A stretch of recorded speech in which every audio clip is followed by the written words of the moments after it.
একদম hot product, পুরো মাখন। এটা হলো মডেল 2। মডেল 1 এবং মডেল 2 এর মধ্যে ডিফারেন্সটা হলো এটাও 3 in 1 4 in 1 অ্যাকচুয়ালি। আপনি বাজারে 3 in 1 কিছু পাবেন, যেটা হলো আসলে 1, এটা একটা 2 এবং এয়ার প্লাগ একটা, 3টা 3 in 1 বাজারে পাবেন, কিন্তু 4 in 1 পাবেন না। অর্থাৎ এটাকে প্যাকেট করে রাখার জন্য আমরা একটা ফ্লক্স ব্যাগ দিয়েছি সাথে। ফ্লক্স ব্যাগটা আপনি বাইরে কোথাও পাবেন না। তো এটার যে ব্যাপারটা, এই পিলো আর মডেল 1 পিলো দুটো প্রায় সেম, বাট এটাতে উপরে আরেকটা পার্ট থাকে মাথা রাখার জন্য। এই পার্টটা ঘাড়ে থাকবে এবং মাথার জন্য এই পার্ট। এটাও 3 in 1, সাথে আইমাক্স এবং এয়ার প্লাগ আছে। এবং আমাদের আরেকটা মডেলের পিলো আছে, ও বলে নিই যে এই মডেল 2 এর সোল্ড কোয়ান্টিটি কিন্তু অলমোস্ট 5000-এর কাছাকাছি আমরা অলরেডি বিক্রি করেছি।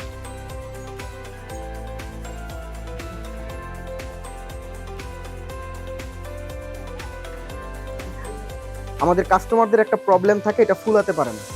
কেন ফুলাতে পারে না আমি সেটাও বলছি। এই যে লকটা আছে, প্রাইমারি লকটা, এই প্রাইমারি লকটা খুললেও বাতাস বেরোবে না বা বাতাস পাস হবে না, কারণ এটার ভিতরেও আবার লক করা থাকে। আপনি যখন আঙুল দিয়ে চাপ দিবেন তখন দেখবেন যে লকটার মধ্য থেকে একটা ফুটো দেখা যাচ্ছে। আপনি যখন চাপটা ছেড়ে দিবেন তখন দেখবেন ফুটোটা বন্ধ হয়ে গেছে। তো যখন ফুটোটা দেখা যাবে তখন আপনি এভাবে চাপ দিয়ে মুখ দিয়ে ফু দিবেন।